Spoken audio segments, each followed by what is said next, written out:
Admiral Kethver stood on the bridge of his flagship, the Imperial Dominance, watching the stars through the massive viewing screen. His 4 arms crossed behind his back in the traditional pose of authority. The ship was huge, stretching nearly 2 miles from front to back, with enough firepower to destroy entire planets. Around him, his crew worked at their stations with quiet efficiency. For 300 years, the Zephyrian Empire had ruled this part of the galaxy. They had conquered 47 different species and brought order to thousands of worlds. The Empire's technology was the most advanced anyone had ever seen. Their plasma weapons could cut through any known material. Their energy shields could stop the most powerful attacks. No one had ever stood against them, and 1. Today should have been just another routine patrol along the border of contested space. These outer regions always had small ships trying to sneak past Imperial defenses. Pirates, smugglers, refugees. From conquered worlds. All of them were dealt with quickly and efficiently. Admiral, called Communications Officer Veltar from her station. We have detected a small vessel approaching from Sector 7-9. Kethver turned his large head toward the officer. His species had evolved from predators, and his yellow eyes could see much better than most. Size and classification? Unknown design, sir. Length appears to be approximately 400 meters. The hull configuration does not match any known species in our database. This was interesting. The Admiral walked closer to the main screen. Show me. The image changed to show a small ship floating in the darkness of space. It was white and silver, with a sleek design that looked almost elegant. Strange symbols were painted on its side, along with words in an unknown language. The ship looked clean and new, not like the rough vessels that smugglers usually flew. Scan for weapons and defenses, Kethver ordered. Weapons Officer Crixtal worked at his console for several moments. His 3 eyes focused on the readings. Sir, this is very strange. I am detecting no energy shields, no plasma weapons, no particle beams. In fact, I am reading almost no energy signatures at all, except for what appears to be a basic power source. A primitive species, the Admiral said with satisfaction. Probably just discovered space travel. This will be simple. He turned to his communications officer. Open a channel. Standard first contact protocol. The screen flickered and soon showed the bridge of the unknown ship. A creature sat in what appeared to be a command chair. It was bipedal, with pale skin and dark hair pulled back from its face. Most surprising, it looked almost like a Zephyrian, except it only had 2 arms and 2 eyes. The creature was wearing a dark blue uniform with more of those strange symbols. This is Admiral Kethver of the Zephyrian Imperial Navy, he announced in the common galactic language that most species eventually learned. You have entered Imperial space without permission. Surrender immediately and prepare to be boarded. The creature tilted its head slightly. When it spoke, its voice was clear and calm. Hello there. I'm Captain Sarah Chun of the Earthship Dauntless. I'm sorry, but I think there might be some confusion. Our navigation charts show this as unclaimed space. We're just passing through on an exploration mission. Kethver was surprised that this primitive species already knew the galactic language. But their ignorance of Imperial law was typical. All space within 50 light-years of Imperial worlds belongs to the Empire. You will surrender your vessel immediately or face the consequences. Captain Chun looked genuinely puzzled. Look, I really don't want any trouble. Maybe we could talk. About this? I'm sure we can work something out. The Admiral felt his patience running thin. These primitives never learned until they saw Imperial power firsthand. You have 1 minute to surrender. After that, we will disable your ship and take you prisoner. I'm sorry, but I can't do that, the human said. She still sounded polite. But there was something firm in her voice. "We haven't done anything wrong, and we have people depending on us to complete our mission." Kethver cut the communication channel. He turned to his weapons officer. "Target their engines. Minimal power. We want them alive for questioning." "Yes, sir." Krickstall's hands moved over his controls. Plasma cannons charging. Target locked. Fire. Bright blue energy lanced out from the Imperial ship. The plasma beams were set to low power, just enough to disable the small vessel's propulsion. But as the weapons struck the human ship, something impossible happened. The plasma simply disappeared. "What?" Krickstall stared at his console in confusion. "Sir, the weapons fired correctly, but there was no impact. Fire again. Full power this time." The weapons officer hesitated for just a moment. Full-power plasma cannons could destroy a ship that size completely. But orders were orders. Firing. This time, the beams were bright enough to light up the space around both ships. The energy that lanced toward the human vessel could have cut through the strongest known armor like it was papered out again. The plasma simply vanished before it could hit the target. "Impossible," whispered Science Officer Mordim from his station. "Sir, our sensors show the weapons are functioning perfectly. The plasma is reaching the target area and then just disappearing." Kethver felt a cold sensation in his stomach. In 300 years of conquest, nothing like this had ever happened. Imperial weapons did not simply disappear. Try the particle cannons. Golden beams of pure energy shot toward the human ship.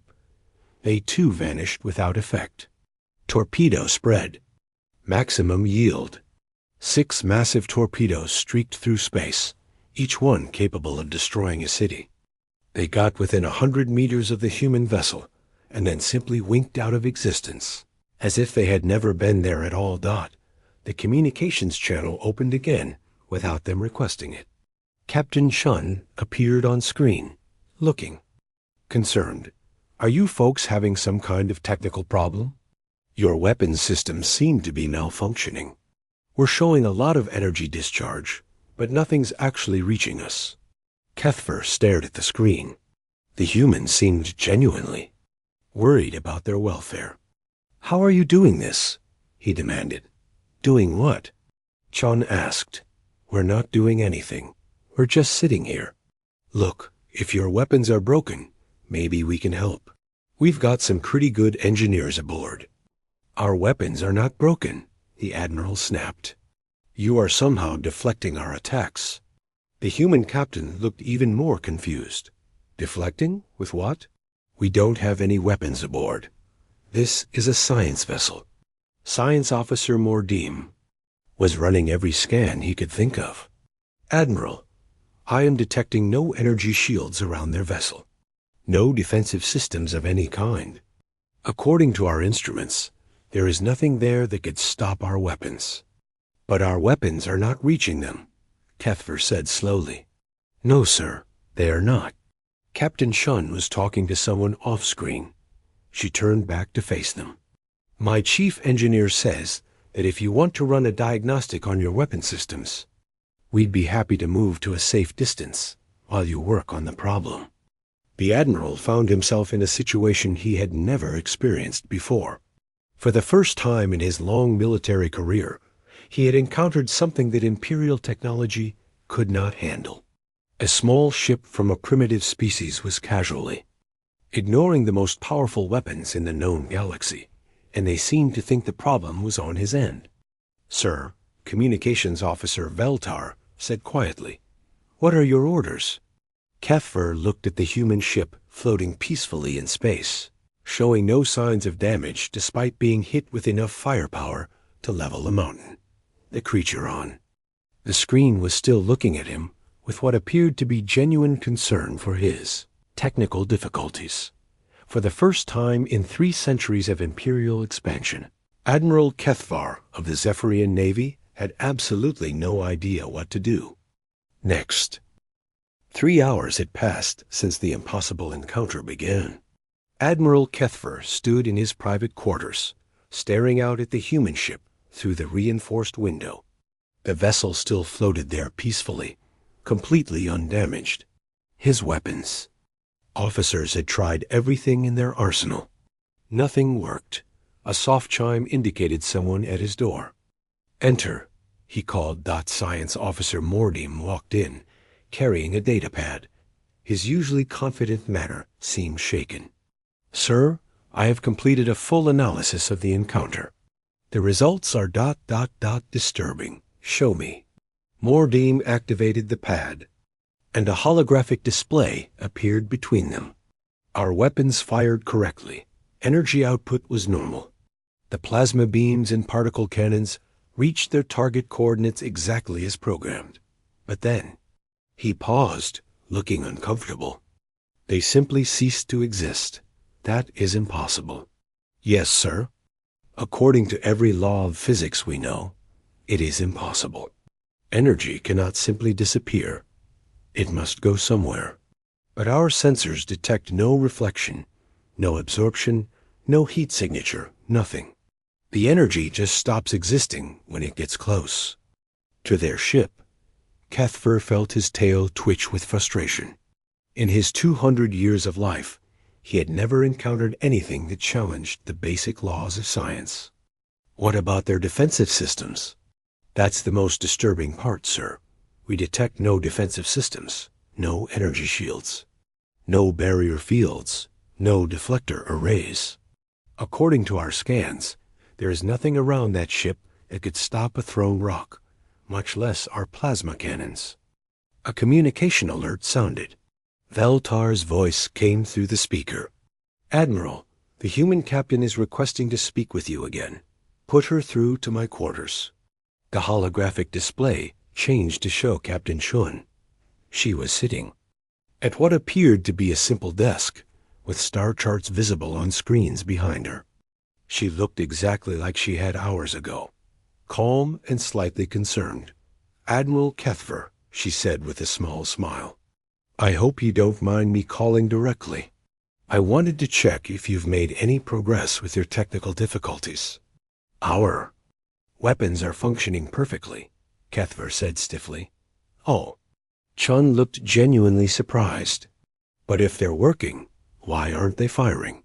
We've been sitting here for 3 hours, and nothing's happening." The Admiral felt his 4 hands clench into fists. "They are firing. They have been firing repeatedly." "Really?" The human looked confused. "Are you sure?" "Because we're not detecting any weapons fire at all." "Maybe your targeting system is off?" Science Officer Mordim stepped forward. "Captain Shun, our instruments clearly show our weapons striking. Your vessel, how are you deflecting them?" "Deflecting what?" Chun asked. "Look, I'm really not trying to be difficult here, but we honestly have no idea what you're talking about. We don't have any weapons or shields or anything like that. This is a science ship." "Then how are you surviving our attack?" Kethver demanded. "Captain." Chun was quiet for a moment. She turned to speak with someone off screen, then looked back. "My science officer says you might be having some kind of sensor malfunction. Maybe your computers think they're firing when they're not actually firing. That happens sometimes with complex systems." Mordim made a strangled sound. "Our sensors are working perfectly." Okay, Chun said, holding up her hands. "Look, this is obviously causing you some stress. Why don't we try a different approach? What if we set up a meeting, face to face? Maybe we can figure out what's going wrong." "A meeting?" Kethver was so surprised he almost dropped his datapad. "Sure, cultural exchange. You could send some people over to our ship, and we could send some over to yours. Maybe your engineers could take a look at our systems and see if there's something we're missing. And our people could check your weapon systems, see if they can spot the problem." The Admiral stared at the screen. In 300 years of imperial expansion, no one had ever suggested a friendly meeting after failed conquest attempt. Most species either surrendered immediately or fought to the death. None of them offered to help fix Imperial technology. You would allow Imperial personnel aboard your vessel? He asked slowly. Of course, Sean said. We're explorers. Meeting new people is what we do. Besides, if there's some kind of technical problem happening here, it's better if we work together to solve it. Mordeem leaned closer to the Admiral. Sir, this could be an opportunity to examine their technology directly. Kethva considered this. His weapons could not damage the human ship. His sensors could not explain how their defenses worked. A direct examination might provide answers. Very well. We will send a technical team to your vessel. Great. Sean smiled brightly. How many people were you thinking? We can accommodate maybe 6 or 8 comfortably. 4 will be sufficient. When can this meeting take place? How about right now? We can have a shuttle ready in about 20 minutes. The speed of the human response surprised Kethvar again. Most diplomatic meetings took days or weeks to arrange. Very well. Excellent. Oh, one thing though. Our ship operates on a standard oxygen-nitrogen atmosphere. Will that work for your people? Yes, that will be adequate. Perfect. We'll send over our shuttle to pick up your team. See you soon. The communication ended. Kethvar turned to Mordeem. Select a technical team. I want our best engineers and scientists. Find out how their technology works. Yes, sir. Who should lead the team? You will. Take Chief Engineer Zarkal and Weapons Specialist Krikstal. And take Security Chief Verhon, in case this is some kind of trap. Understood, sir. 20 minutes later, Kethvar watched through his viewing screen as a small craft approached from the human ship. It was white and silver like the main vessel, with the same clean lines and strange symbols. As it came closer, he could see it was much smaller than Imperial shuttles, probably designed for only a few passengers. The shuttle docked with the Imperial ship with surprising smoothness. Kethvar had expected some difficulty, since Imperial docking systems were highly advanced and incompatible with most other technologies. But the human craft seemed to adapt automatically. His technical team assembled in the shuttle bay. All 4 of them carried scanning equipment and recording devices. Security Chief Vorhen also wore a concealed plasma pistol, though Kethvar doubted would work any better than the ship's main weapons. Remember, the Admiral told them through the communication system, your primary mission is to discover how their defensive technology works. Secondary objectives are to assess their overall technological level and determine if they pose a threat to the Empire. Understood, sir, Mordeem replied. The airlock opened, and 2 humans stepped through. One was wearing the same dark blue uniform as Captain Chun. The other wore lighter-colored clothing with different symbols. Both looked remarkably similar to Zephyrians, except for having only 2 arms and 2 eyes. Welcome aboard, said the one in the blue uniform. I'm Commander Rodriguez, and this is Dr. Patel, our Chief Science Officer. Captain Chun is waiting for you on our ship. The Imperial team followed the humans into their shuttle. The interior was surprisingly spacious, despite the small exterior size. The walls were covered with screens showing various displays. Everything looked clean and well-maintained, but also simple.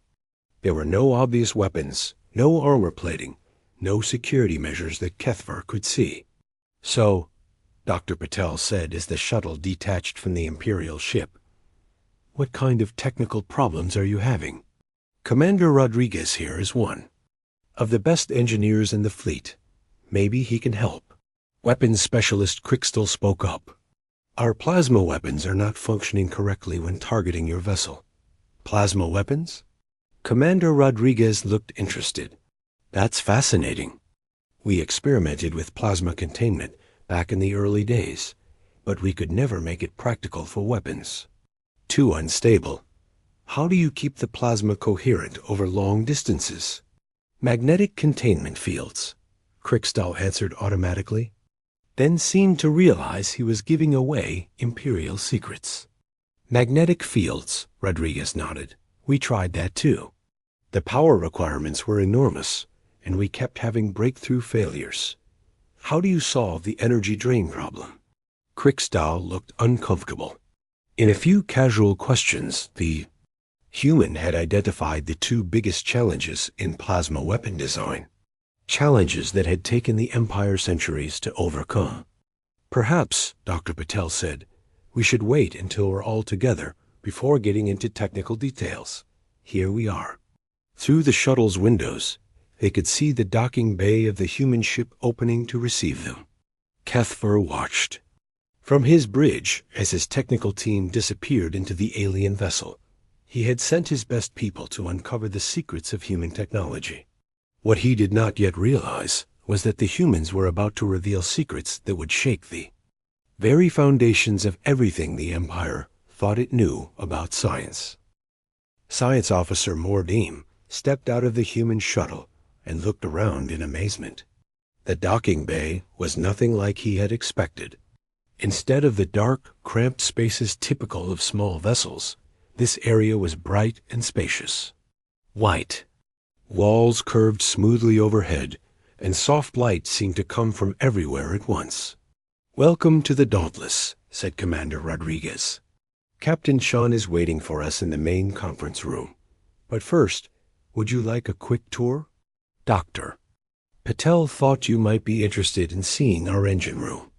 Chief Engineer Zarkol stepped forward eagerly. As the Empire's leading expert on starship propulsion, he was curious about how such a small vessel could achieve interstellar travel. "Yes, we would very much like to see your engines." "Great," Dr. Patel said. "Fair warning, though, our setup is pretty basic compared to what you probably have. We're still using fusion power." Mordim felt his stomach drop. Fusion power had been banned in the Empire for over 2,000 years. The technology was far too dangerous. Early Imperial experiments with fusion had resulted in the complete destruction of 3 research stations and the deaths of millions of scientists. Fusion? He asked weakly. "Oh, yes," Dr. Patel said cheerfully as they walked down a clean corridor. "We've been using it for about 300 years now. Much cleaner than the old chemical rockets, and way more efficient than antimatter. Plus, the fuel is everywhere." Weapons Specialist Krickstahl made a choking sound. "You said antimatter like it was less advanced than fusion." Commander Rodriguez laughed. "Well, antimatter is powerful, but it's incredibly dangerous to store and transport. One tiny containment failure and boom, there goes your ship and everything within 50 kilometers. Fusion is much safer." The Imperial team exchanged horrified looks. These humans spoke about antimatter like it was a toy they had outgrown. In the Empire, antimatter was theoretical only. The energy required to create even tiny amounts was greater than the output of most planetary power grids. They reached a heavy door marked with symbols in the human language. Dr. Patel pressed his hand against a panel, and the door slid open. "Here we are, main engineering." Mordim stepped through the doorway and froze. The room beyond was enormous, far larger than should have been possible given the size of the ship. In the center was a cylindrical structure about the size of a small building, covered in pipes and cables. Soft blue light pulsed from within the cylinder, and the air hummed with barely contained energy. "This is our fusion reactor," Commander Rodriguez said proudly. "Mark 7 design. We upgraded from the Mark 6 about 2 years ago. This one runs a lot cooler and produces about 30% more power." Chief Engineer Zarkol approached the reactor slowly, his scanning device held out in front of him. The readings made no sense. The energy output. "This is impossible. How much power does this produce? This little guy?" Rodriguez patted the side of the reactor affectionately. "About 4.7 terawatts continuous output. Not bad for something this size." Zarkol's scanner slipped from his hands and clattered to the floor. The entire Imperial fleet combined produced less than 3 terawatts. This single human ship had more power than the Empire's largest battleships. How do you contain the plasma? Mordim asked, his voice barely a whisper. Magnetic bottles, Dr. Patel said. Pretty standard stuff. We heat hydrogen to about 100 million degrees and use superconducting magnets to keep it away from the reactor walls. 100 million degrees? Security Chief Verhan had been quiet until now, but this number shocked him into speech. That is hotter than the core of most stars. Yeah, stellar nucleosynthesis is pretty neat, Dr. Patel agreed. Of course, we run our reactors quite a bit hotter than natural stars. Natural fusion is terribly inefficient. Kriegstall was studying his own scanner readings. Your magnetic containment system? The field strength is reading at over 50 Tesla. That should require more power than the reactor produces. Commander Rodriguez grinned. That's the clever bit. We use the reactor's own output to power the containment system. Creates a nice stable feedback loop. The more power we need, the stronger the containment gets. But if the containment fails, Morbium began. Oh, then we get a very brief star, Rodriguez said casually. But that hasn't happened in decades. The safety systems are pretty good now. The Imperial team stood in stunned silence. These humans had built a device that could accidentally create a star inside their ship, and they talked about it like it was perfectly normal. They were either the bravest beings in the galaxy or completely insane. Would you like to see the defensive systems next? Dr. Patel asked. You said you had no weapons, Verhan said suspiciously. We don't, but we do have some basic defensive measures. Nothing fancy, just some point defense turrets. They followed the humans through more corridors to another large room. This one contained what looked like dozens of small cannons mounted on rotating platforms. Each cannon was sleek and metallic, with long, thin barrels. These are our point defense railguns, Commander Rodriguez explained. They're designed to stop incoming missiles and debris. Each one can fire a 10-gram projectile at about 10% of light speed. Kriegstall stared at the weapons in horror. 10% of light speed was faster than the Empire's most advanced missiles.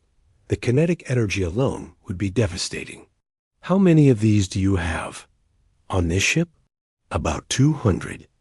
They're fully automated, so they can track and engage thousands of targets simultaneously. 200, Mordim repeated numbly.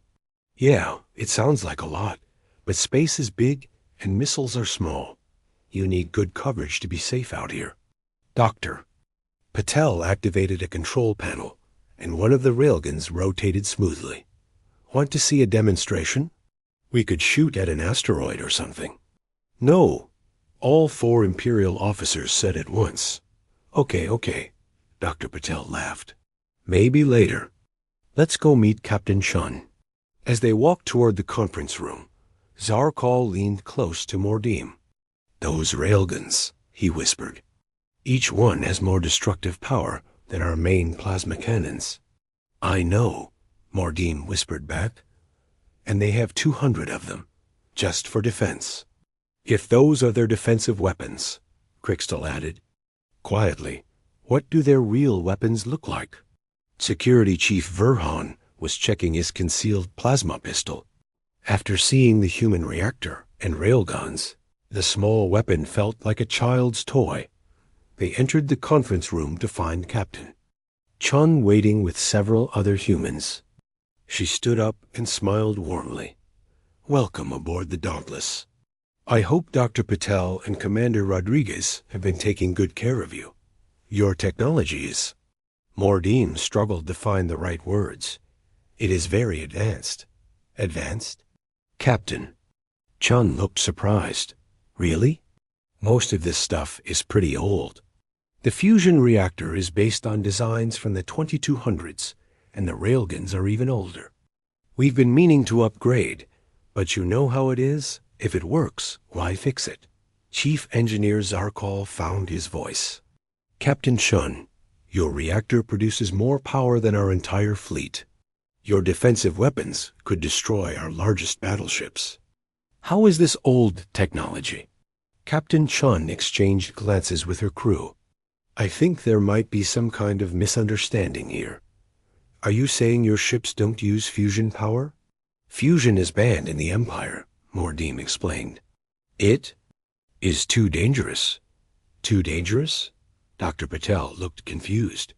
But it's the safest power source we've ever developed. Much safer than fission and way safer than antimatter. You have used antimatter? Verheyen asked. Well, sure, Commander Rodriguez said. Back in the early days of space travel. But we stopped using it for most things after the Luna City accident. Antimatter is great for long-range exploration, but for everyday use, fusion is much more practical. The Imperial team sat in their chairs, trying to process what they were hearing. These humans spoke about antimatter like it was an outdated technology they had abandoned for safety reasons. They treated weapons that could destroy Imperial warships as basic defensive tools. Captain Shun sat down across from them. Look, I think we need to have an honest conversation here. You keep talking about your weapons not working against our ship, but we're not detecting any weapons fire at all. Are you sure you're actually shooting at us? We have fired every weapon in our arsenal, Quickstall said firmly. Plasma cannons, particle beams, antimatter torpedoes. Nothing reaches your ship. Antimatter torpedoes? Dr. Patel's eyes widened. You're shooting antimatter at us? That's incredibly dangerous. You could have destroyed both our ships. The torpedoes are not reaching you, Mordim said. They disappear before impact, just like all our other weapons. Captain Shun turned to one of her officers. Lieutenant Kim, are our passive defenses active? Yes, ma'am. Standard navigation shields are running normally. Navigation shields? Burhan leaned forward.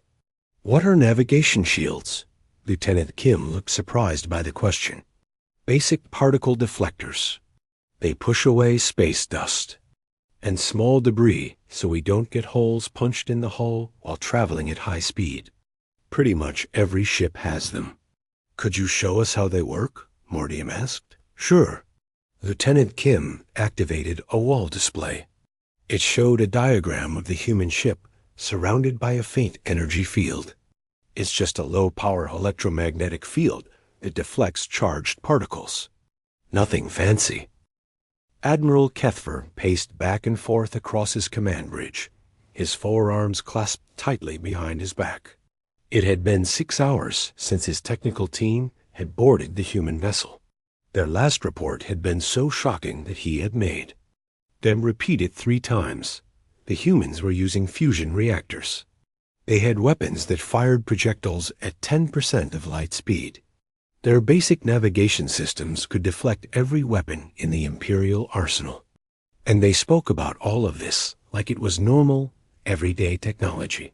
Sir, Communications Officer Veltar called from her station. We are receiving a priority transmission from Imperial Command. Kethver's stomach clenched. Word of this encounter had reached the highest levels of the Empire. Put it through to my private quarters. In his quarters, the holographic projector activated to show the imposing figure of Fleet Admiral Zorthek. The old warrior's scales were dark with age, and his eyes held the cold intelligence that had conquered dozens of worlds. Admiral Kethver. Zorthek's voice was like grinding stone. Explain to me why a single ship from an unknown species has held your entire battle group at bay for over 12 hours. Sir, the situation is unprecedented. The aliens possess technology that we do not understand. What kind of technology could possibly stop Imperial weapons? Kethvar activated his own holographic display, showing the readings from their attacks. On the human ship, every weapon we have fired simply disappears before reaching their vessel. Our sensors indicate the weapons are functioning correctly, but the energy dissipates completely upon approaching the target. Fleet Admiral Zorthake studied the data with growing disbelief. This is impossible. Yes, sir. That is what we thought. As well. But my technical team is currently aboard their vessel, and their preliminary reports suggest that the aliens are using technologies we believe to be theoretical impossibilities. Such as controlled fusion reactions, sir, electromagnetic projectile weapons, faster-than-light communication systems. The fleet admiral was quiet for a long moment. Admiral, I am dispatching the 3rd Battle Fleet to your location immediately. Do not engage the alien vessel further until reinforcements arrive. Sir, I believe they may be peaceful. They have made no aggressive moves and have been cooperating with our investigation. A single ship that can ignore our weapons is not peaceful, Admiral. It is a threat. Zorthak out. The transmission ended, leaving Kethvar alone with his troubled thoughts. The 3rd Battle Fleet contained over 200 ships, including the Empire's most advanced dreadnoughts. But if the humans could make Imperial weapons disappear, would numbers really matter? His personal communicator chimed. Admiral, this is Science Officer Mordim aboard the human vessel. You need to hear this immediately. Report. Sir, we have discovered how the humans achieve faster-than-light communication. They are using something they call quantum entanglement, paired with what they describe as basic networking protocols. Kethver felt his legs go weak. The Empire's quantum communication network was their greatest technological achievement. It allowed instantaneous coordination across the galaxy and was the foundation of Imperial power. Are you certain? Yes, sir. They have demonstrated the system for us. But, Admiral, that is not the most disturbing part. Continue. They have offered to connect our ships to their network. As a gesture of friendship, the Admiral almost dropped his communicator. Connect Imperial vessels to an alien network? Sir, their network appears to be far more advanced than ours. They claim it spans multiple star systems and can handle millions of simultaneous connections without degradation. How many ships do they have? There was a pause. According to Captain Chun, this is just one exploration vessel. She says their main fleet is back in something called the solar system. One ship? Kethver repeated slowly. This is one ship, and they have a main fleet elsewhere. Yes, sir. She also mentioned that Earth has a population of approximately 12 billion humans spread across several worlds and orbital habitats. 12 billion. The entire Zephyrian Empire had a population of only 8 billion across 47 conquered worlds, and this was just one human system. Admiral, Mordim continued, there is something else. We asked about their military capabilities, and Captain Chun said that the Dauntless is not a military vessel. It is a science ship with minimal armament. Minimal armament? We have seen their railguns. Sir, she says those are just point defense systems. When we asked about their actual weapons, she said they left those back home because this is a peaceful mission. Kethver sat down heavily in his chair. If this ship's minimal armament could destroy Imperial battleships, what would their real weapons be capable of? His communicator activated again. This time it was Captain Chun herself. Admiral Kethver, I hope you don't mind me calling directly. I wanted to discuss something important with you. What is it, Captain? Well, your people have been asking a lot of questions about our technology, and frankly, some of us are getting a bit concerned. Are you planning to attack us?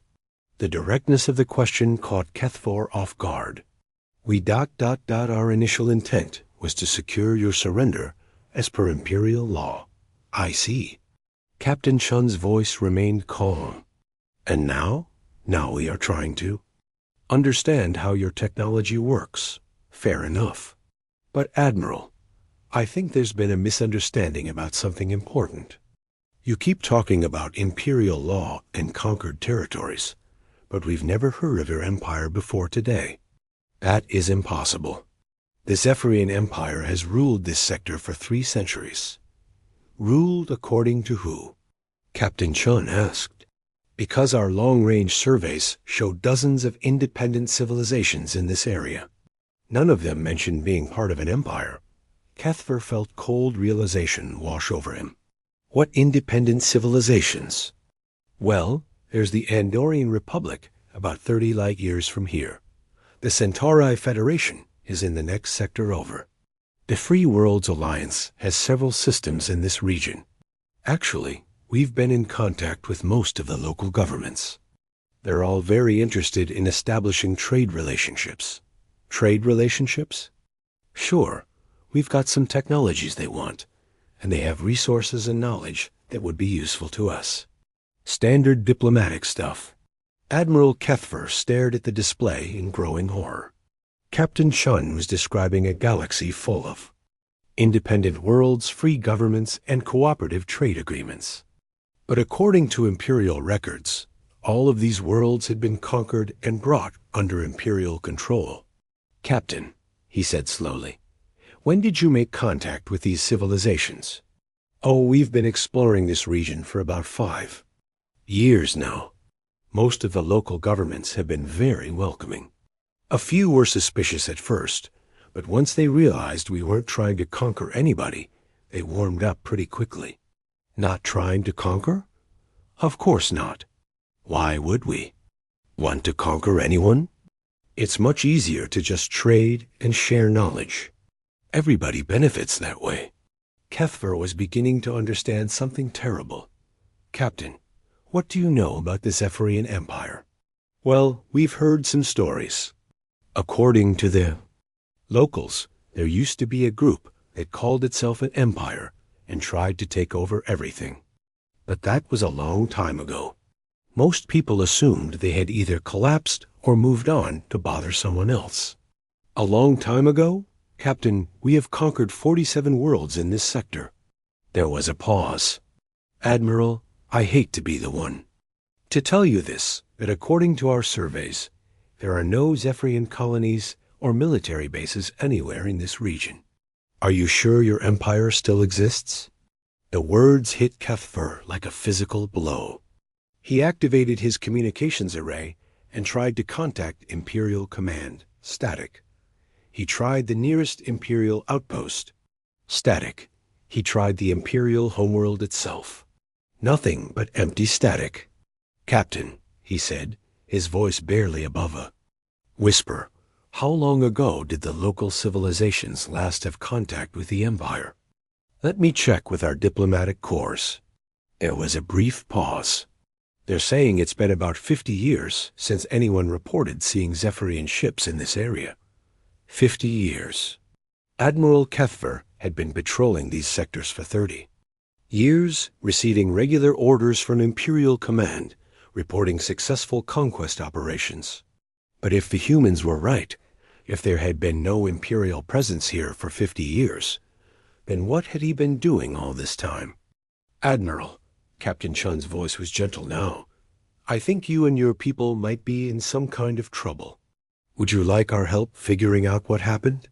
Kethver looked around his bridge at his crew, all of them busy with their duties, all of them believing they were serving a mighty empire that stretched across the galaxy. He thought about the Third Battle Fleet racing toward this position to reinforce an empire that might not exist anymore. Captain Chun, he said finally, I think we need to talk. 2 days later, Admiral Kethver sat in the conference room aboard the human ship Dauntless, staring at data that changed everything he thought he knew about the galaxy. Captain Chun sat across from him, along with her senior officers and his own technical team. The holographic display between them showed a map of local space that bore no resemblance to Imperial charts. This is the current political situation in this sector, Dr. Patel explained, highlighting different colored regions on the map. The Andorian Republic controls these 12 systems. The Centauri Federation has these 18 worlds. The Free Worlds Alliance covers this entire arm of the spiral. And the Zephyrian Empire? Admiral Kethver asked, though he already dreaded the answer. Dr. Patel highlighted a small cluster of only 6 star systems. According to our diplomatic contacts, this is all that remains under Zephyrian control. The rest declared independence. Over the past 50 years, Science Officer Mordine leaned forward. But we have been receiving orders from Imperial Command for decades. How is this possible? Captain Chun activated another display. We think we know what happened. Dr. Kim, would you explain? Lieutenant Kim stood up and pointed to the display. We've been analyzing the communication signals your ships have been receiving. They're not coming from the Imperial homeworld. They're being generated by an automated system on one of your own command ships. What? Chief Engineer Zarkal looked shocked. It appears that about 50 years ago, when the Outer Territories began declaring independence, someone in your fleet activated an emergency protocol. The system has been creating fake orders and false reports to maintain the illusion that the Empire still exists. Admiral Kethver felt his world crumble around him. You are saying we have been fighting imaginary wars? Not exactly, Captain Chun said gently. Your battles were real, but you haven't been conquering worlds for the Empire. You've been raiding independent settlements and calling it conquest. Commander Rodriguez activated another screen. We've been in contact with some of the worlds you've attacked over the years. They remember you. They just thought you were pirates or raiders, not representatives of a government. Pirates? Weapons Specialist Krickstall repeated the word like it tasted bitter. The thing is, Captain Chun continued, most of the worlds you attacked rebuilt quickly and moved on. A few Zephyrian raids every few years was annoying, but not really a serious threat, especially since you never stayed to actually occupy anything. We reported successful conquests, Kethver said weakly, to a computer system that filed the reports and sent back congratulations, Dr. Kim explained. Meanwhile, the conquered worlds went about their business, traded with their neighbors, and generally forgot about you until the next raid. Security Chief Verhan had been silent throughout the briefing, but now he spoke up. What about our home fleet? The ships that remained in Imperial space? We've been trying to contact them, Captain Chun said. So far, no response. Dr. Patel thinks they might be having the same problem you are, living in isolation, getting orders from automated systems, not realizing that the rest of the galaxy has moved on. Admiral Kethver stood up and walked to the viewing port. Outside, he could see his flagship, the Imperial Dominance. It looked smaller somehow, less magnificent than it had just days ago. How many ships are in our battle group? 43 vessels, Mordim answered. And the third battle fleet that was coming to reinforce us? 212 ships. Captain Chun looked concerned.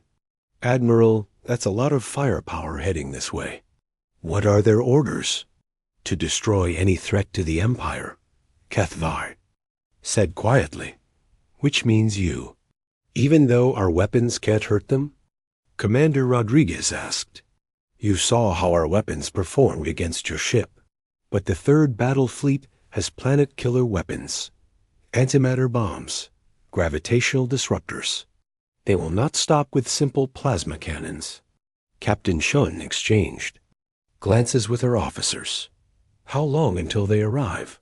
6 hours, maybe less. Then we need to work fast, she said, standing up. Dr. Patel, contact the diplomatic corps. Tell them we need an emergency council meeting with all the local governments. Commander Rodriguez, start preparing the communication arrays. We're going to need to broadcast on all frequencies. What are you planning? Admiral Kethver asked. We're going to tell your fleet the truth, Captain Chun said simply. All of it. 4 hours later, the Dauntless hung in space, surrounded by ships from a dozen different worlds. The Andorian Republic had sent 3 vessels. The Centauri Federation contributed 5. The Free Worlds Alliance brought 7 ships of various designs. Even some of the smaller independent colonies had sent representatives. This is quite a gathering, Admiral Kethfer observed from the human bridge. Wait until you see what they brought, Captain Sean said. She activated the communications array. All ships, this is Captain Sean. Admiral Kethfor, would you like to address the fleet? Kethvar stepped forward, feeling the weight of 3 centuries of imperial pride crashing down around him. Ships of the 3rd Battle Fleet, this is Admiral Kethvar. I am ordering you to stand down and cease all hostile actions. Fleet Admiral Zorthuk's image appeared on the main screen. Behind him, Kethver could see the bridge of the massive dreadnought Imperial Glory. Admiral Kethver, explain why you are surrounded by alien vessels. Sir, we have discovered that the situation is not what we believed. The Empire. Kethver struggled with the words. The Empire no longer exists as we knew it. Explain. The worlds we thought we had conquered have been independent for 50 years. Our orders have been coming from automated systems. We have been fighting a war that ended decades ago. Zorthik's expression did not change. Irrelevant. These aliens represent a threat to Zephyrian supremacy. They will be destroyed. Sir, they are offering to help us, to show us what has really happened. I have my orders, Admiral. Stand aside. Captain Chun stepped forward. Fleet Admiral Zorthik, my name is Captain Sarah Chun of the Earth Confederation. I'd like to show you something. The screen split to show feeds from dozens of different ships. Each one showed a different species. The tall, graceful Andorians with their blue skin and antennae. The small, furry Centauri with their large eyes, the crystalline beings from the free worlds, and many others. These are your neighbors, Captain Chun continued. They've been living free and peaceful lives for 50 years. They remember when your ships used to raid their worlds, but they don't consider you enemies. They consider you fellow beings who got lost and need help finding their way home.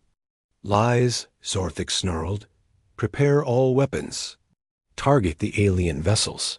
But something unexpected happened. Instead of acknowledging the order, many of the Imperial ships remained silent. Finally, one captain spoke up.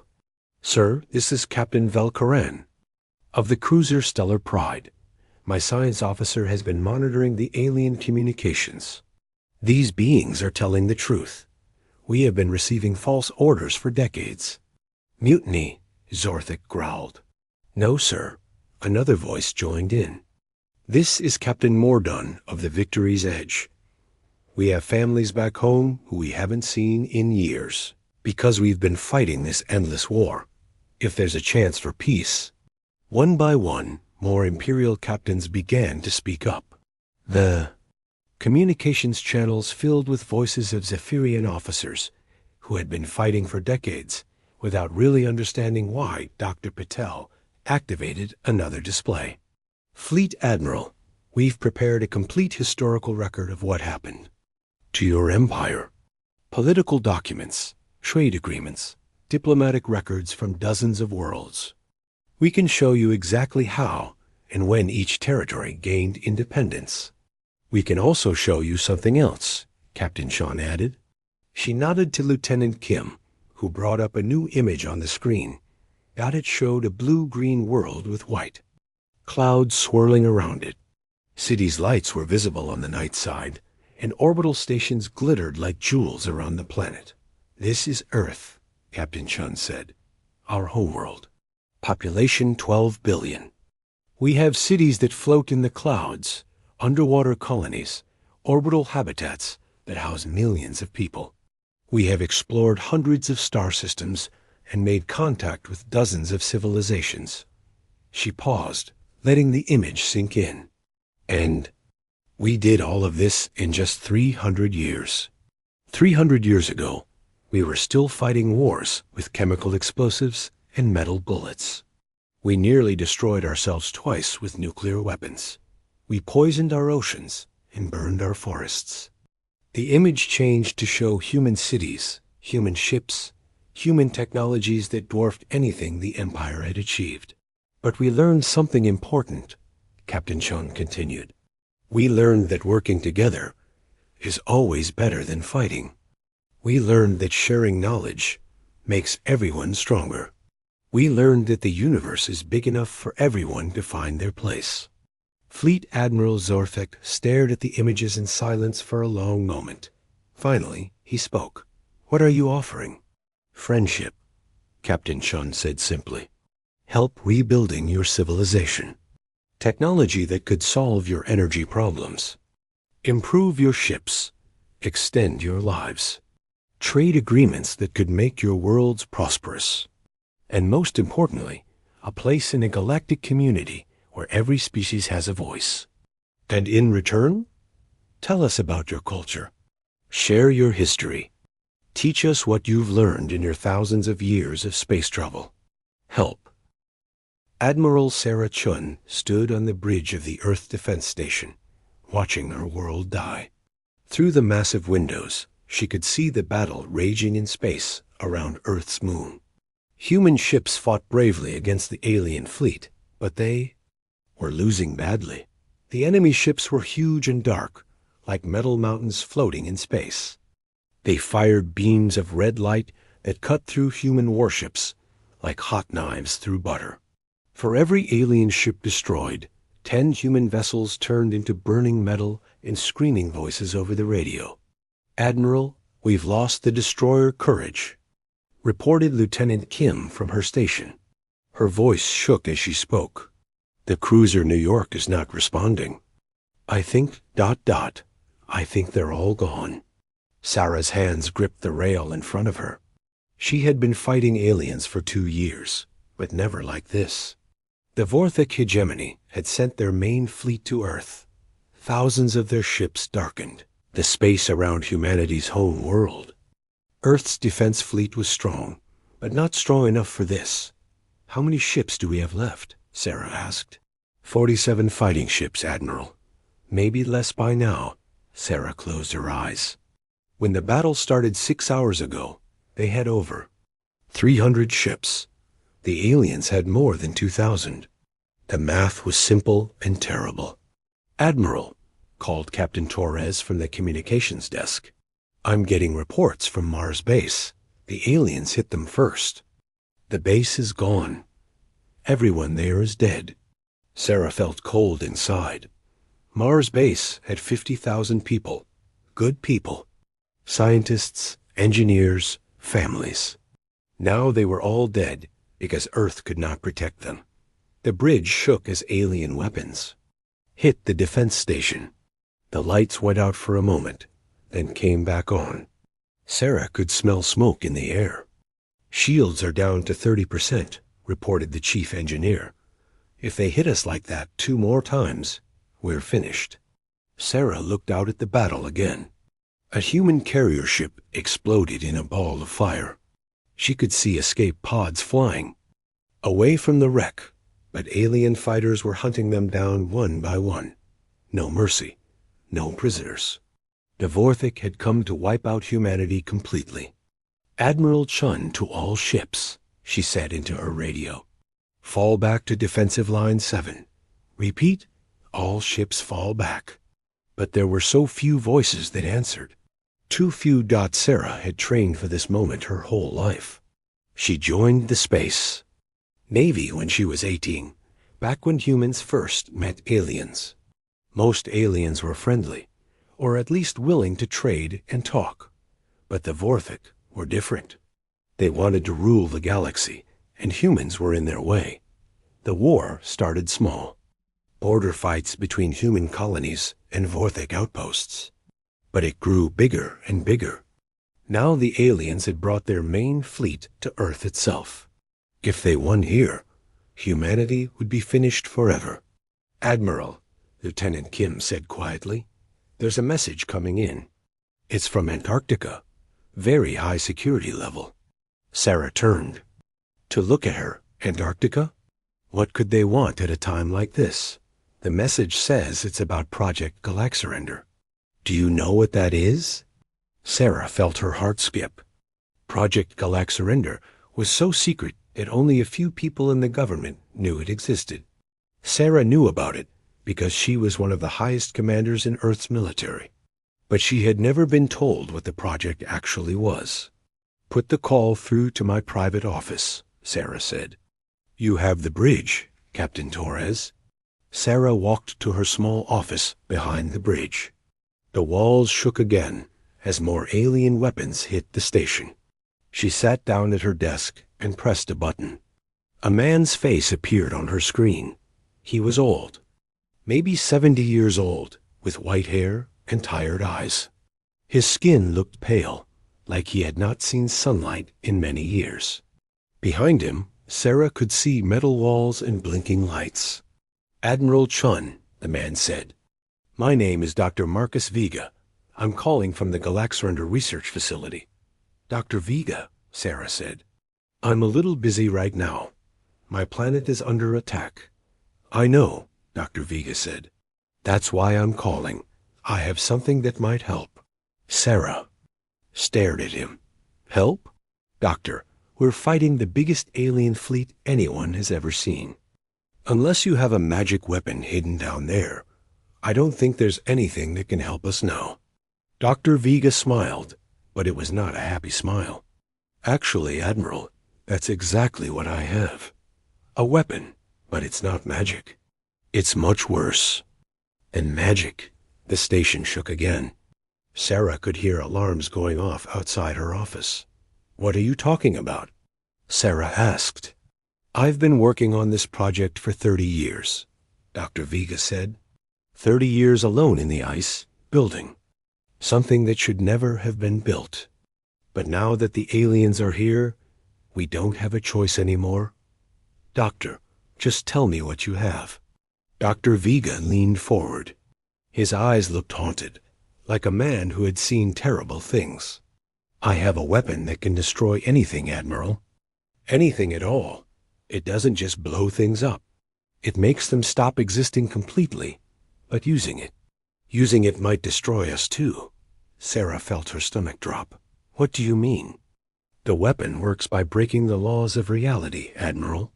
It tears holes in the fabric of space and time itself. I've tested it on small scales, and it works perfectly. Too perfectly. But I've never tried it on something as big as an alien fleet. I don't know what will happen." Outside, Sarah could hear someone shouting orders. More ships were dying. More people were screaming and dying in the cold of space. "How long would it take to get this weapon ready?" Sarah asked. "It's ready. Now," Dr. Vega said. "I've been waiting for 30 years for someone to ask me to use it. But Admiral, you need to understand. This weapon scares me more than the aliens do. If something goes wrong, it could destroy our entire solar system." Sarah looked out through her office window. She could see Earth below, blue and beautiful, and helpless. Billions of people live down there. Children playing in parks. Old people sitting on porches. Artists and teachers and doctors and farmers. All of them would die if the aliens won. "How do we use it?" Sarah asked. "You need to send me your best pilot," Dr. Vega said. "Someone brave enough to fly into the middle of that alien fleet. Someone who won't run away when they see what this weapon really does." Sarah thought for a moment. "I know someone. Commander Jake Morrison. He's crazy enough to try anything." "Good," Dr. Vega said. "Send him to Antarctica immediately. I'll be waiting." The call ended. Sarah sat alone in her office, listening to the sounds of battle outside. She had just agreed to use a weapon that might destroy everything. But what choice did she have? The aliens were winning. In a few hours, they would start bombing Earth itself. Sarah stood up and walked back to the bridge. Lieutenant Kim looked at her with hopeful eyes. "Get me Commander Morrison," Sarah said. "Tell him to come here immediately. And prepare a fast ship to take him to Antarctica." "Yes, Admiral." Sarah looked out at the battle again.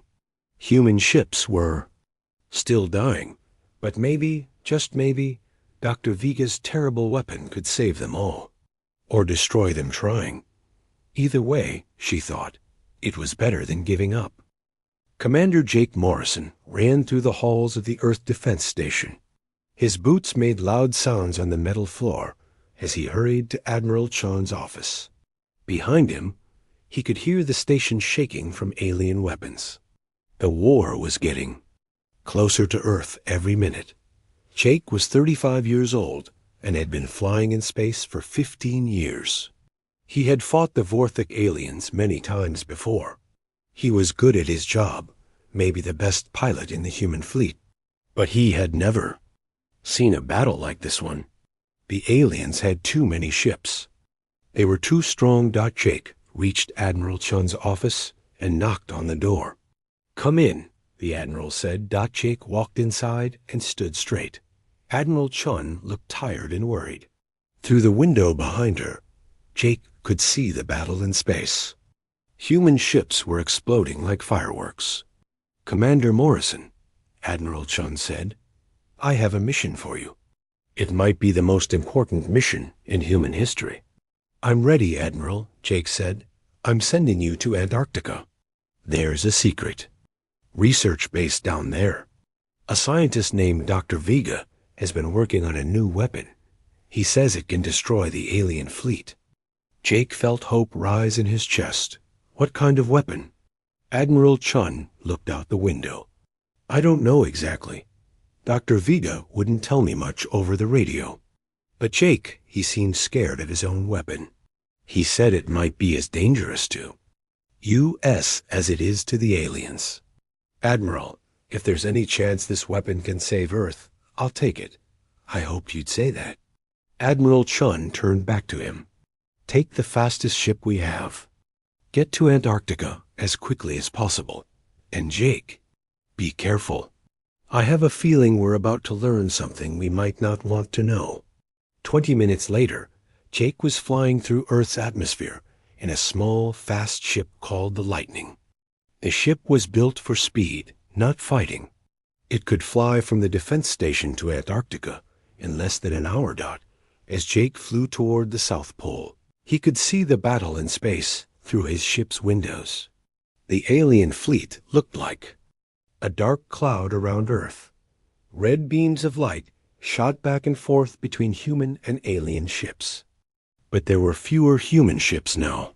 Much fewer. Jake landed at the research base just as the sun was setting over the ice. The base was hidden under the ground. From above, it looked like just another hill of snow. But Jake knew there were people working down there, people who might have humanity's last hope. A metal door opened in the side of the hill. Jake walked through it and found himself in a long tunnel. The walls were made of metal and concrete. Lights hung from the ceiling. It felt cold and empty. At the end of the tunnel, Jake met Dr. Viga. The old scientist looked even more tired than he had on the video call. His white hair was messy, and his clothes looked like he had been wearing them for days. "Commander Morrison," Dr. Viga said, "thank you for coming so quickly." "Dr. Vega," Jake said, "Admiral Chun told me you have a weapon that can stop the aliens." "Yes," Dr. Vega said, "but first, let me show you something." Dr. Viga led Jake deeper into the base. They walked through more tunnels and past many doors. Behind some of the doors, Jake could hear machines humming and computers beeping. Finally, they reached a large room with windows looking into space above them. "Look up there," Dr. Viga said. Jake looked up and saw something that made his blood run cold. The battle in space was getting worse. Human ships were dying faster now. But that wasn't what scared him. What scared him was what he could see on the computers in the room. The computers were showing messages that human forces had captured from alien communications. Jake could read the translations on the screens. "Run faster," said one message. "They're still following us," said another. "We should never have come this way," said a third. Jake turned to Dr. Viga. "Doctor, these messages, It sounds like the aliens are running away from something. That's exactly right, Dr. Vega said. The Vorthik aren't trying to conquer us, Commander. They're trying to escape from something else. Something much worse. And Earth is right in their path. Jake felt sick. What are they running from? Dr. Vega walked to a computer and pressed some buttons. The screen showed a map of the galaxy. There were red dots moving across the map, heading toward Earth. We don't know exactly what they are, Dr. Vega said. The Vorthik call them the Void Devourers. From what we can understand, they're not like normal life forms. They don't live on planets or breathe air. They live in the empty spaces between stars. And they eat entire solar systems. Jake stared at the map. How do they eat solar systems? We think they consume the energy that holds matter together, Dr. Vega said. Stars, planets, spaceships, people, everything just stops existing when they touch it. The Vorthik have been running from them for months. But now the Void Devourers are getting close to this part of the galaxy. How close? Jake asked. If they keep moving at their current speed, they'll reach our solar system in about 6 months. Jake sat down in a chair. His legs felt weak. First, humanity was losing a war against the Vorthik. Now there was something even worse coming. Doctor, Jake said, you said you have a weapon. Can it stop these Void Devourers? Dr. Vega was quiet for a long time. Then he said, come with me. Let me show you what I've built.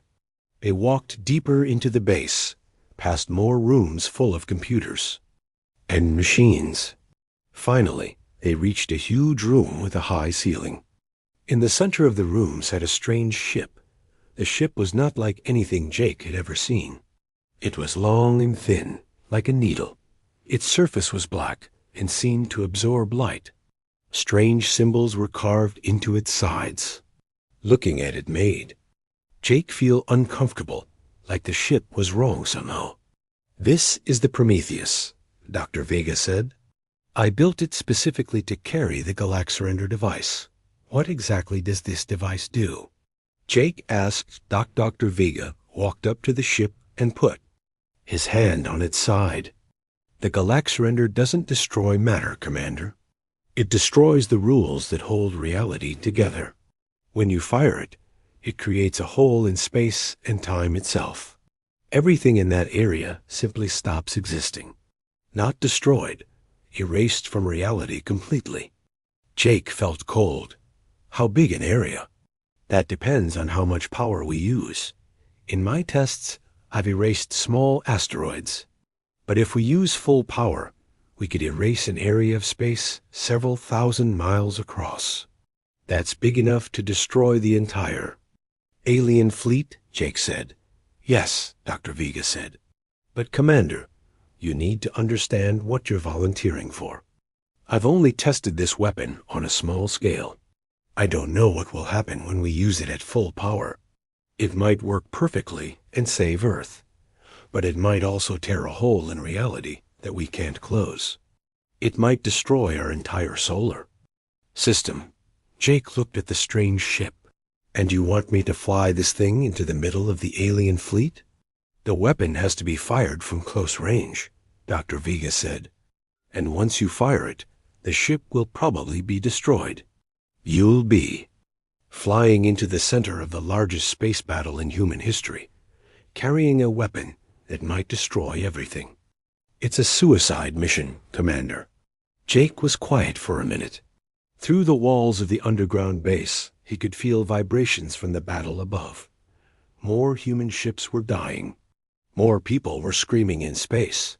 Doctor, Jake said, if I don't do this, what happens to Earth? The aliens will destroy our defense fleet in a few hours.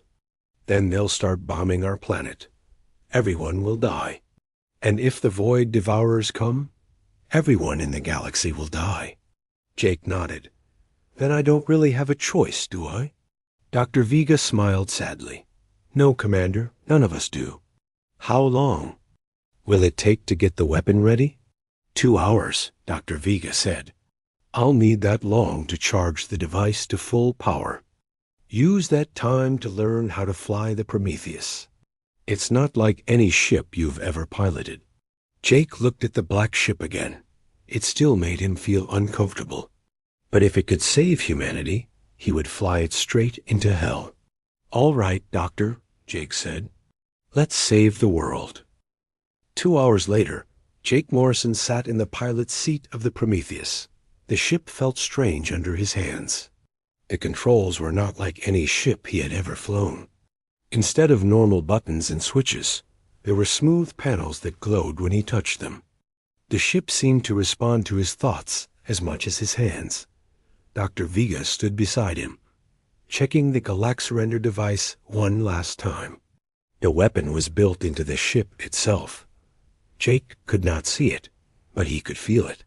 The air around him felt heavy and wrong, like the space itself was holding its breath. The device is ready, Dr. Vega said.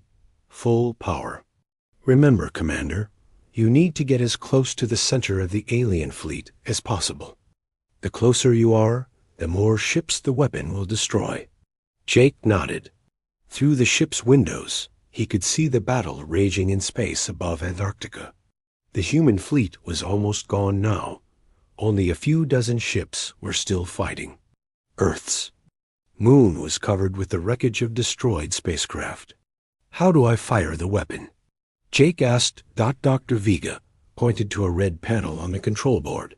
Press that panel and hold it for 3 seconds. But Commander, once you fire it, you'll have maybe 10 seconds before the weapon destroys your ship. 2. Try to get away if you can.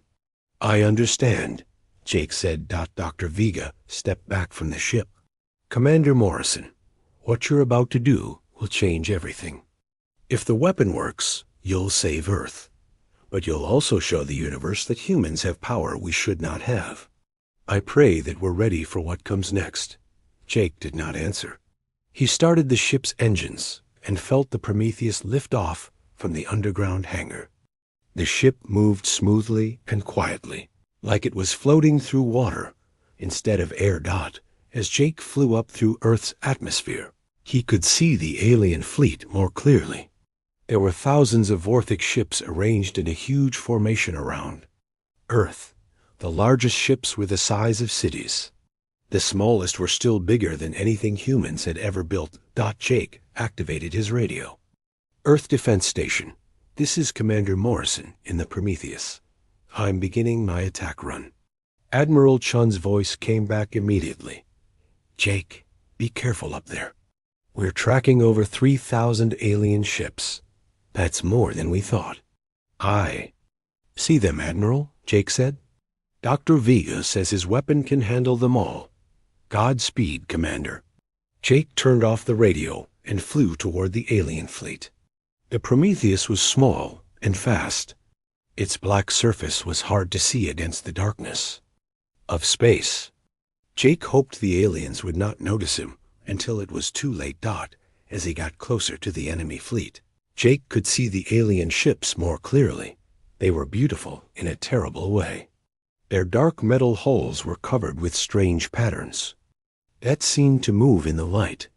Red energy flowed along their surfaces like blood through veins. The aliens were still fighting the last human ships. Jake watched a human cruiser explode under the fire from 6 alien fighters. The explosion was bright and brief. Then there was nothing left but pieces of metal drifting in space. Jake felt anger rise in his chest. These aliens had come to destroy his world and kill his people. Now he was going to show them what humans could do when they were desperate. The Prometheus slipped between 2 large alien ships without being seen. Jake was now inside the enemy fleet. Alien ships surrounded him on all sides. Their weapons fired constantly at the remaining human forces, but they had not noticed the small black ship moving through their formation. Jake flew deeper into the fleet, looking for the perfect place to use the weapon. Dr. Vega had told him to get as close to the center as possible. The center was where the largest alien ships were gathered. If Jake could destroy those, the rest of the fleet might retreat. Suddenly, alarms started going off inside alien ships around him. Jake saw lights flashing on their hulls. They had found him. "Unknown ship," came a voice over the radio in broken human language. "Stop and surrender. You are surrounded." Jake smiled grimly. "Come and get me," he said. Alien fighters started moving toward the Prometheus, their weapons charged up, ready to fire. But Jake was not worried about them anymore. He was close enough to the center of the fleet. It was time to use Dr. Vega's terrible weapon. Jake reached for the red panel. His hand stopped just above it. For a moment, he thought about what Dr. Vega had said. This weapon might destroy everything. It might tear a hole in reality that could never be closed. But then Jake looked around at the alien ships. Thousands of them, each one carrying enough firepower to destroy a human city. If he did not stop them here, they would bomb Earth until nothing was left alive. Jake pressed the red panel and held it down. For 3 seconds, nothing happened. The alien fighters kept moving toward him. Their weapons kept charging. The universe seemed normal. Then everything changed. The space around the Prometheus began to ripple like water.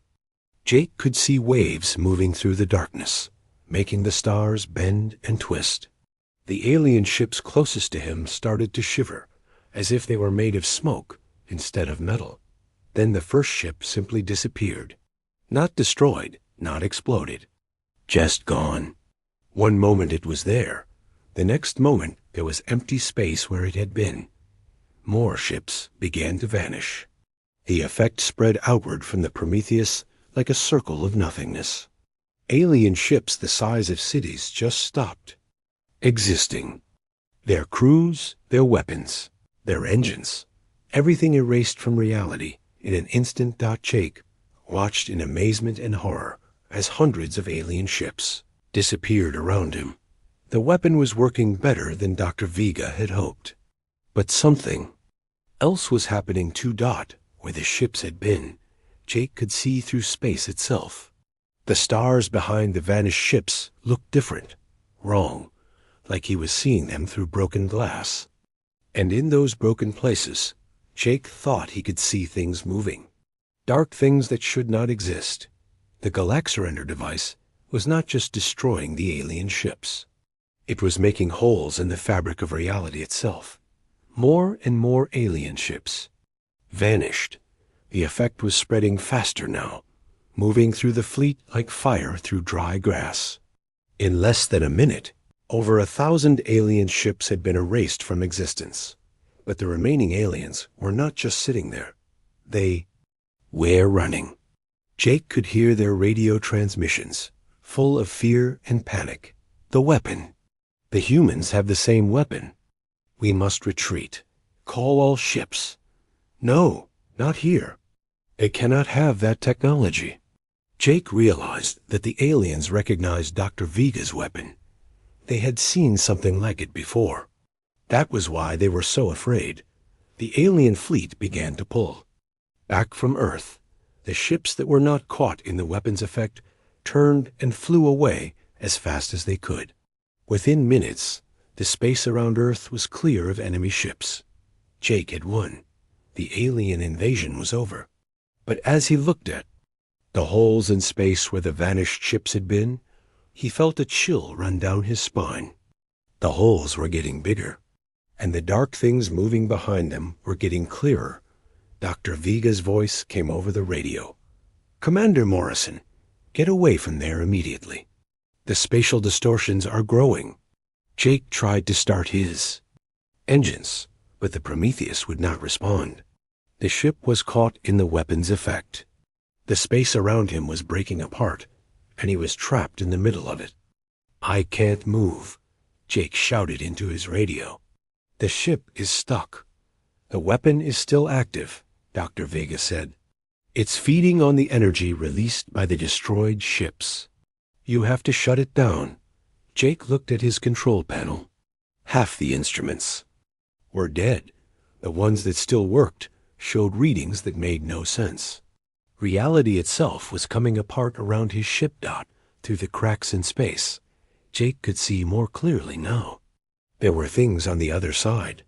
Dark, hungry things that had been waiting for a way into this universe.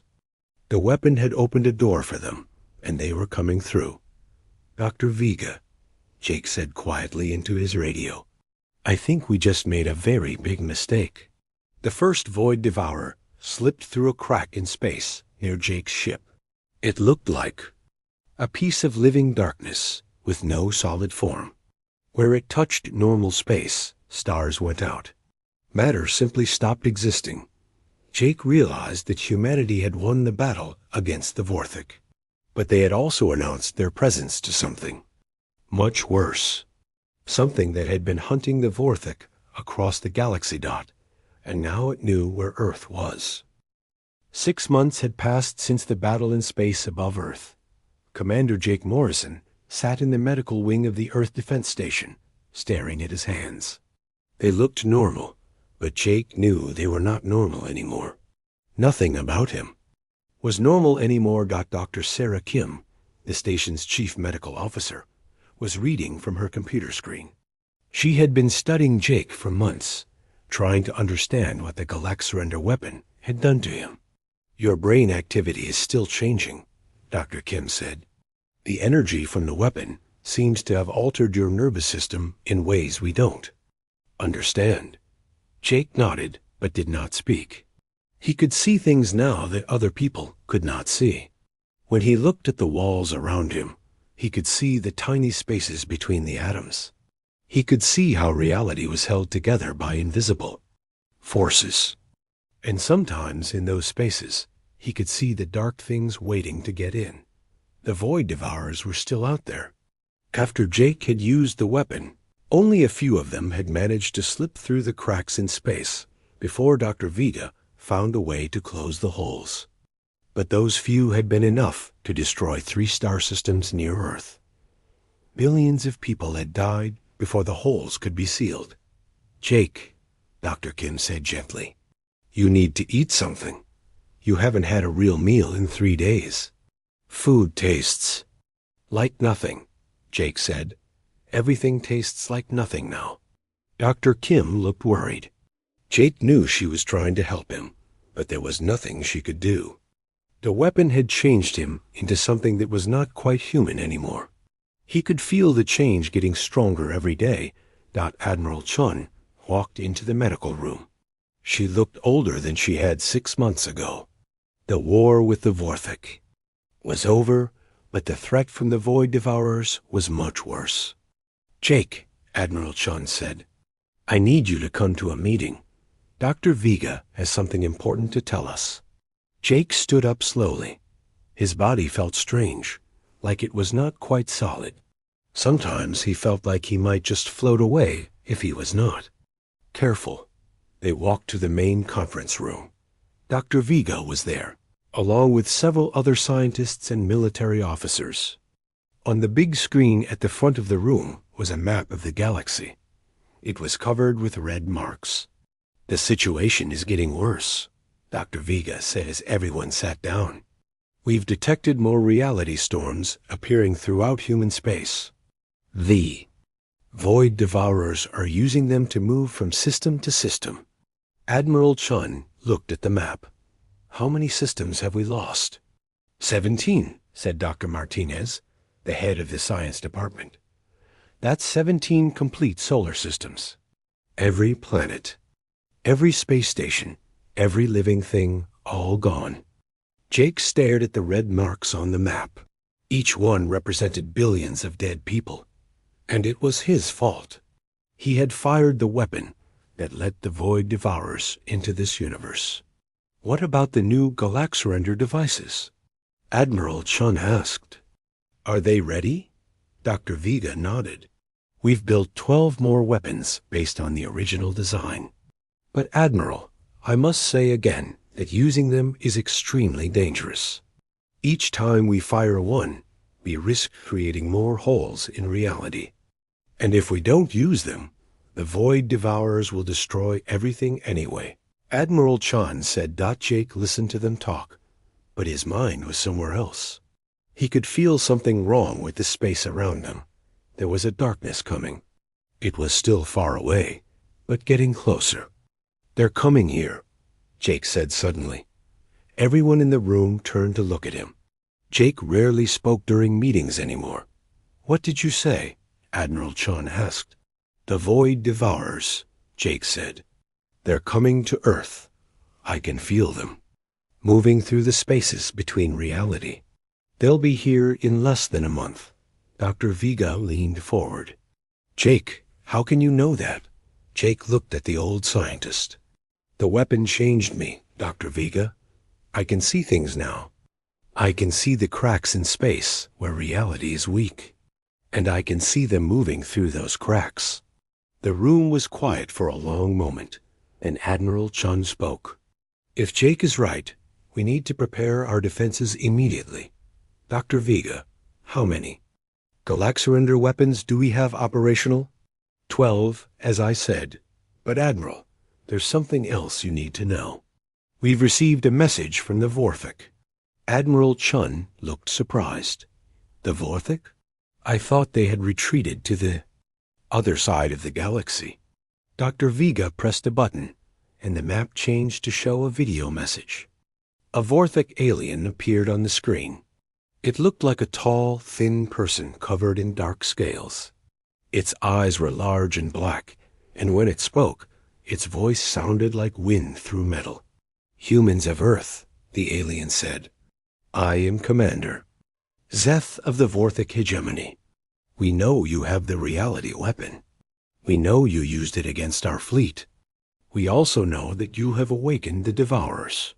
The alien paused, and Jake could see fear in its black eyes. The Devourers have destroyed half of our empire, Commander Zeth continued. Thousands of our worlds are gone. Trillions of our people are dead. But we have learned something important. We have learned how the ancient races fought the Devourers long ago. Admiral Chun leaned forward. What did the ancient races do? They worked together, the alien said. No single race was strong enough to stop the Devourers alone. But when many races combined their technology, they found a way to drive the Devourers back into the void between universes. The message continued. We offer you an alliance, humans. We will share our technology with you. We will fight beside you against the Devourers. In return, you must share your reality weapon with us. Together, we might have a chance to save both our peoples. The message ended. The room was quiet again. Can we trust them? Admiral Chun asked. Dr. Vega shrugged. A month ago, they were trying to destroy us. But now we're all facing something much worse. The enemy of my enemy, as they say. Jake stood up suddenly. The others looked at him with concern. The alliance won't work, Jake said. Why not? Admiral. Chun asked. Jake walked to the window and looked out at space. He could see the stars, but he could also see the dark spaces between them. In those spaces, something was moving. Because the Galaxurender weapons won't stop them, Jake said. Dr. Vega, when you built the first weapon, you studied artifacts from ancient civilizations, right? Yes, Dr. Vega said. We found ruins on several dead worlds. The technology was far beyond ours, but we were able to reverse engineer some of it. Those civilizations are all dead now, Jake said. They used weapons like ours against the Void Devourers. And the Void Devourers destroyed them anyway. Jake turned back to face the group. His eyes looked strange now, like they were seeing things in a different kind of light. The Void Devourers don't just eat matter and energy, Jake said. They eat reality itself. Every time we use a Galaxurender weapon, we feed them. We make them stronger. Dr. Vega's face went pale. Are you saying the weapons are useless? No, Jake said. I'm saying we've been using them wrong. The ancient races didn't try to destroy the Void Devourers. They found a way to send them back. Where they came from? How? Admiral Chun asked. Jake closed his eyes. When the weapon had changed him, it had not just given him the ability to see through reality. It had also given him memories that were not his own. Ancient memories from civilizations that had fought this war before. They built a network, Jake said. Not weapons, but a prison. They used reality-breaking technology to create a cage made of controlled space-time distortions. A cage that exists in all dimensions at once. Jake opened his eyes and looked at Dr. Vega. We need to build something like that, but it will require every Galaxurender device we have. And it will require someone who can see the spaces between. Realities to guide the construction. Someone like you, Dr. Vega said. Jake nodded. Someone like me. But Dr. Vega, there's something else you need to know. Building this prison will change whoever does it. The person who guides the construction will become something that's not quite human anymore. They'll become a guardian of reality itself. Admiral Chun looked at Jake with sad eyes. And you're volunteering for this job. I'm already changing, Jake said. Every day, I become less human and more thinking else. I can feel my humanity slipping away. But maybe that's what I'm supposed to become. Maybe that's why the weapon changed me. Jake walked back to his chair and sat down. The Vorthic Alliance might help us build the prison faster. But Admiral, you need to understand what we're really asking me to do. If I become the Guardian, I'll have to stay connected to the prison forever. I'll never be able to come home. The room was quiet. Outside the windows, the stars shone peacefully. But Jake could see the darkness moving between them, getting closer every day. How long do we have? Admiral Chun asked. Jake closed his eyes and felt the movement of the void devourers. Through the spaces between realities. 3 weeks, he said. Maybe less. 3 weeks later, Jake Morrison stood on the bridge of a massive new ship called the Reality's Gate. The ship was not built by humans alone. Vorthic engineers had worked alongside human scientists to create something that had never existed before. It was part spaceship, part weapon, and part prison. The alliance between humans and Vorthic had happened faster than anyone expected. When the Void Devourers destroyed another Vorthic world, just 5 days after the first message, Commander Zeth himself had come to Earth to make the deal. Fear made strange friends. Now, ships from both races filled the space around Earth. Vessels worked next to Vorthic warships. Engineers from both species shared technology that had been secret for centuries. They had built 12 massive ships, each one carrying a Galaxurender device modified with Vorthic technology. But Jake knew that ships and weapons would not be enough. The real battle would be fought in the spaces between realities, where normal matter could not go.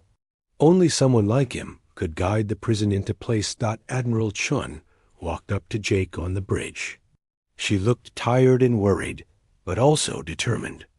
Jake, she said, the Void Devourers will be here in 6 hours. Are you ready? Jake nodded. He had been preparing for 3 weeks, learning to control his new abilities. The change in him was almost complete now. When he looked in a mirror, his reflection sometimes flickered, as if he was not quite solid anymore. The prison network is ready, Jake said. All 12 ships are in position around the solar system. The Vorthic have set up their reality anchors. When the Devourers arrive, we'll be ready for them. Commander Zeth approached them.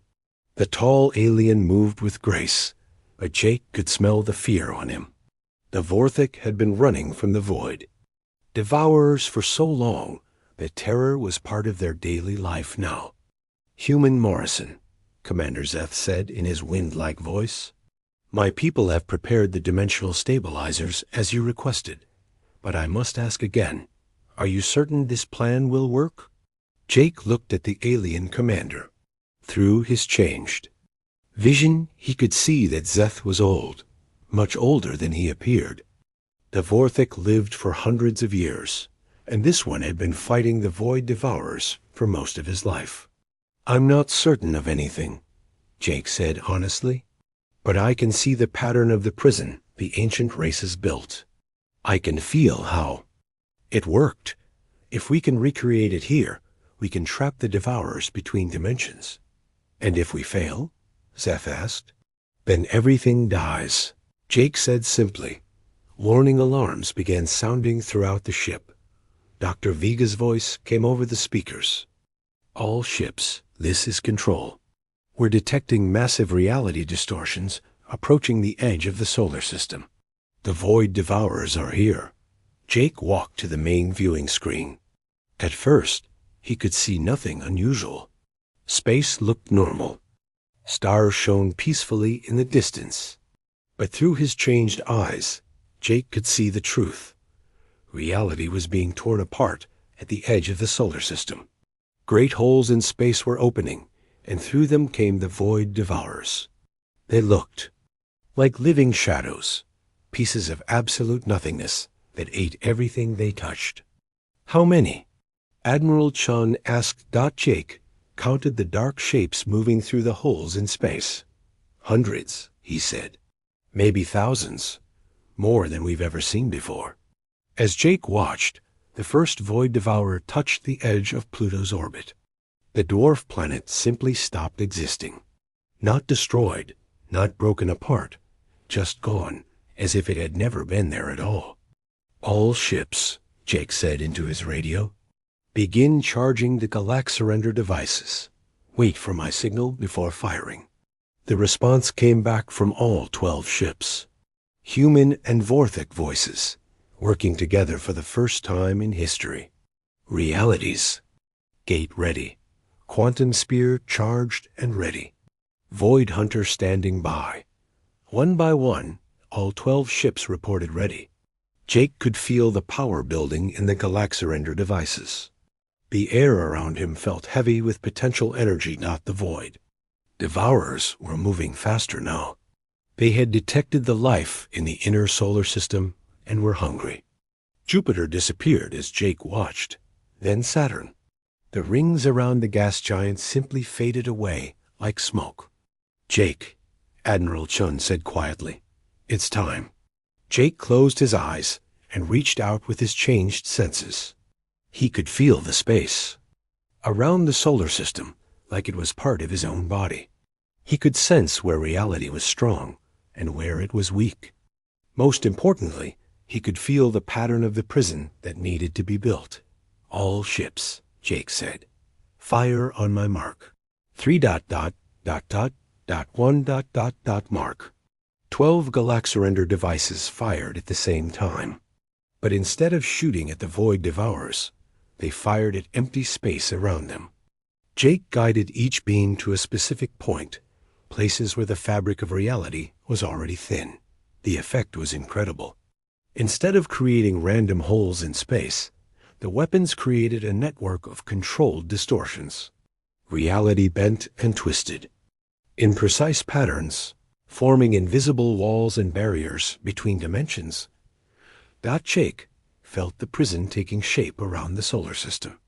It was working exactly as the ancient races had designed it. The Void Devourers found themselves trapped between layers of twisted spacetime, unable to reach the normal universe where life existed. But the effort was taking everything Jake had. He could feel his humanity burning away as he guided the prison into place. His body was becoming less solid, more like energy than matter. "The prison is forming," Dr. Viga announced over the radio. "Reality distortions are stabilizing. The Devourers are being contained." Jake opened his eyes and saw that it was true. The Void Devourers were still there, but they could no longer touch normal space. They moved angrily against the invisible walls of the prison, but they could not break through. However, Jake could see that the prison was not complete.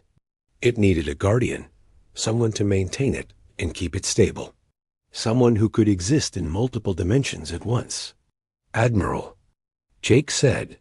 His voice sounded strange now, like it was coming from far away. The prison is built, but it needs someone to watch over it. Someone to make sure the devourers never escape. Admiral Chun looked at him with tears in her eyes. Jake, no. There has to be another way. There is no other way, Jake said. He was beginning to fade, becoming more transparent with each moment. This is what I was changed for. This is why the weapon chose me. Jake walked to the center of the bridge. He could feel the prison calling to him, needing him to become part of it. Tell Dr. Vega that his weapon saved the galaxy, Jake said. Tell him that all those years alone in the ice were worth it. Jake looked at Commander Zeth. Tell your people that the Alliance worked. Humans and Vorthek together were strong enough to stop the Devourers. Finally, Jake turned to Admiral Chun. Tell Earth that they're safe now. The galaxy is safe. But remember what happened here. Remember that some weapons are too dangerous to use without knowing the price.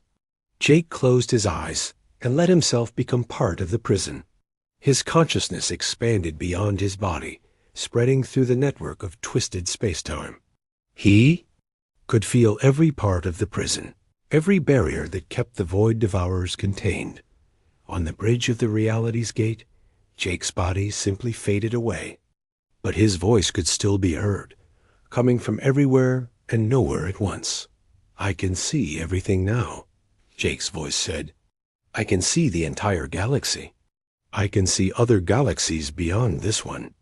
There are so many worlds, so many people living. There lives in peace, because the Devourers are trapped here. Admiral Chun wiped tears from her eyes. Will we ever see you again, Jake? I'll always be here, Jake's voice answered. Watching, protecting, making sure the prison holds. Humanity has become the guardian of reality itself. That's a responsibility. That will last forever. The voice grew fainter. But don't be afraid of that responsibility. Be proud of it. You've proven that when different peoples work together, they can overcome anything. Even the end of everything. Commander Zeth stepped forward. Human Morrison, my people will not forget what you have done. The Vorthek hegemony owes humanity a debt that can never be repaid. No debt, Jake's voice whispered. We're all part of the same galaxy now.